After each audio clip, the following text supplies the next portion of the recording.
ये कहानी डिटर्मिनेशन और परसिवरेंस की जीती जागती मिसाल है। ये ऐसी कहानी है जो बताती है कि यदि एक इंसान में दृढ़ निश्चय हो और इस बात का जज्बा हो कि चाहे कुछ भी हो जाए वो हर हाल में उस काम को करता रहेगा, डटा रहेगा, तो कुछ भी असंभव नहीं। कमलेश मालेगांव से 20 किलोमीटर दूर एक गांव का रहने वाला है। कमलेश को हम लोग जुगाड़ू कमलेश के नाम से भी जानते हैं।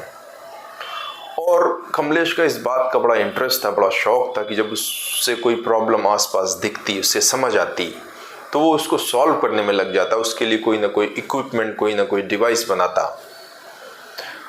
और चूंकि कमलेश एक गरीब परिवार से था, एक किसान का बेटा था, इसलिए रिसोर्सेस की बेहद कमी थी, संसाधन का अभाव बहुत ज़्यादा था। कमलेश अक्सर ये देखता रहता कि उसके पिताजी जब खेतों में कीटनाशक दवाओं का छिड़काव करते या किसी भी केमिकल का छिड़काव करते तो उसकी वजह से उनके पाँव और हाथ दोनों खराब हो जाते और वो स्प्रे का असर उनके नाक और मुंह पे भी आता, जिसकी वजह से कई बार बीमार भी होते।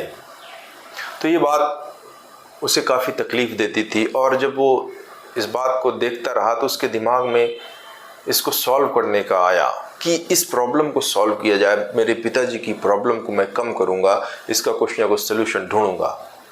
और साथ ही साथ ये भी दिमाग में है कि आसपास बहुत सारे किसान हैं, वो भी इसी तरह की समस्या से दो चार होते होंगे, तो चलो सॉल्व करते हैं, चलो इस समस्या का समाधान ढूंढते हैं। और ये सोचकर उसने इसी सोच के साथ वो एक इक्विपमेंट बनाने में जुट गया। चूँकि संसाधन का बड़ा अभाव था और उसका गांव शहर से काफ़ी दूर था, इसलिए शहर भी नहीं जा सकता था, तो उसने जो रिसोर्सेज उसके आसपास अवेलेबल थे उसी को इकट्ठा करके एक इक्विपमेंट बनाने में लग गया।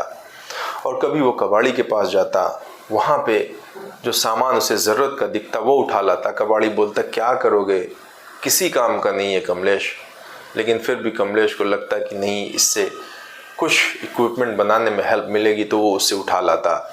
इस तरह से वो काम करता रहा, उस इक्विपमेंट को बनाता रहा। और जब वो इक्विपमेंट उसके हिसाब से तैयार हुआ तो उसने चेक किया तो उसमें काफ़ी कमियां दिखी, तो फिर से उसे अपग्रेड किया। इस तरह से कई बार हुआ और जो फाइनल इक्विपमेंट बन के आया, जो फाइनल मशीन बन के आई, उसको बनाने में करीब 7 साल का वक्त लगा। और ये एक लंबा दौर था, इसमें बहुत सारे उतार चढ़ाव आए, लेकिन फिर भी कमलेश ने ये ठाना था कि उसे अपने पिताजी और पिताजी के जैसे और जितने छोटे किसान हैं उन सब की प्रॉब्लम को सॉल्व करना है, और वो इसलिए इसमें डटा रहा, लगा रहा। वैसे जैसा हम जानते हैं कि हमारे देश में करीब 70% किसान हैं, जिसमें 50% किसान ऐसे हैं जो गरीब किसान हैं। तो कमलेश का ये मिशन है कि ये उन 50% गरीब किसानों तक ये मशीन पहुँचे, ये इक्विपमेंट पहुँचे, ताकि उनकी क्वालिटी ऑफ लाइफ बेहतर बन सके, क्योंकि ताकि उनकी ज़िंदगी बेहतर बन सके। तो इस मिशन को पूरा करने के लिए उन्हें पैसे की ज़रूरत थी, तो उन्होंने शार्क टैंक में अप्लाई किया। तो सारे प्रोसीजर को फॉलो करते हुए शार्क टैंक पहुँचे। जब शार्क टैंक में उन्होंने अपना पिच शार्क्स को सुनाया तो सारे शार्क बड़े एक्साइटेड हुए, बड़े एनर्जाइज हुए कि एक गांव से निकला हुआ लड़का इस तरह की इक्विपमेंट बना सकता है और इतनी बड़ी सोच रखता है कि वो हमारे देश के 50% गरीब किसानों को की क्वालिटी ऑफ लाइफ को बेहतर बनाना है। अनुपम ने ये कहा कि पिछला दशक वो डॉक्टर्स और इंजीनियर्स का था। हमारे डॉक्टर्स, हमारे देश के डॉक्टर्स और इंजीनियर्स पूरे देश और दुनिया में फैले हैं। उन्होंने एक अपना मुकाम बनाया। अगला जो दशक है 2020 से 2030 का, ये एंटरप्रेन्योर का होगा।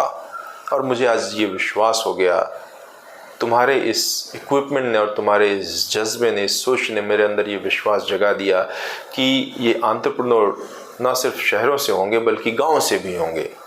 सारे शार्क्स ने जुगाड़ू कमलेश की जमकर तारीफ की, उनके डिटर्मिनेशन की और उनके परसिवरेंस की सराहना की।